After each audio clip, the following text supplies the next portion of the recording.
Chapter 4.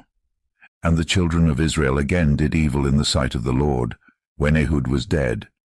And the Lord sold them into the hand of Jabin king of Canaan, that reigned in Hazor, the captain of whose host was Sisera, which dwelt in Harosheth of the Gentiles. And the children of Israel cried unto the Lord, for he had 900 chariots of iron, and 20 years he mightily oppressed the children of Israel.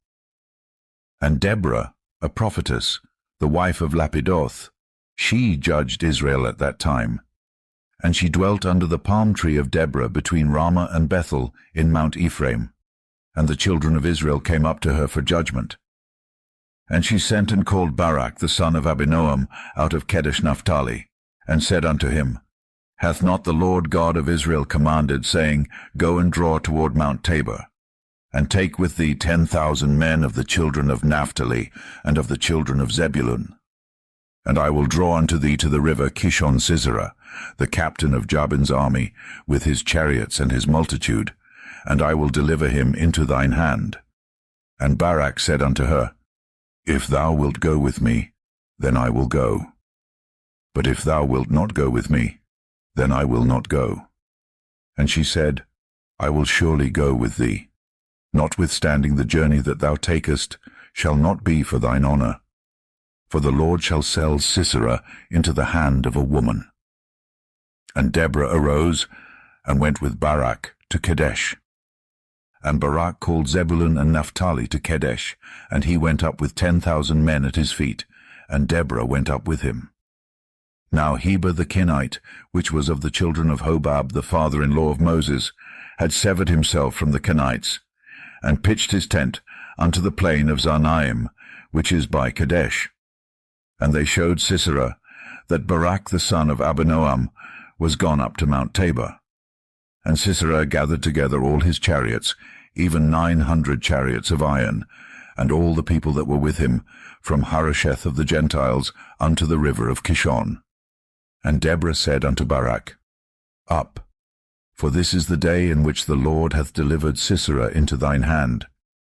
Is not the Lord gone out before thee? So Barak went down from Mount Tabor, and 10,000 men after him. And the Lord discomfited Sisera, and all his chariots, and all his host, with the edge of the sword before Barak, so that Sisera lighted down off his chariot, and fled away on his feet. But Barak pursued after the chariots, and after the host, unto Harosheth of the Gentiles, and all the host of Sisera fell upon the edge of the sword, and there was not a man left.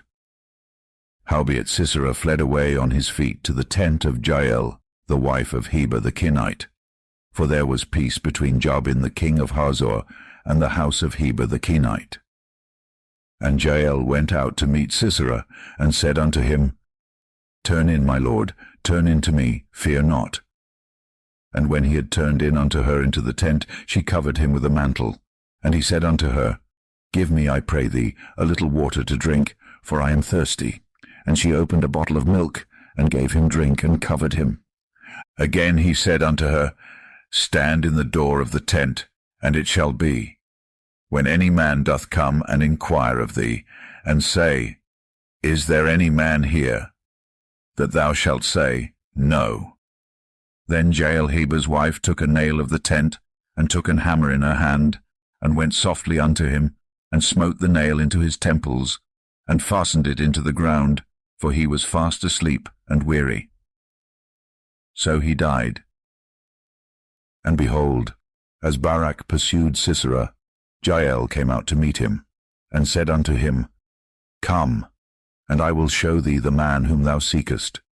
And when he came into her tent, behold, Sisera lay dead, and the nail was in his temples.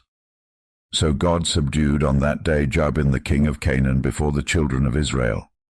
And the hand of the children of Israel prospered, and prevailed against Jabin the king of Canaan, until they had destroyed Jabin king of Canaan.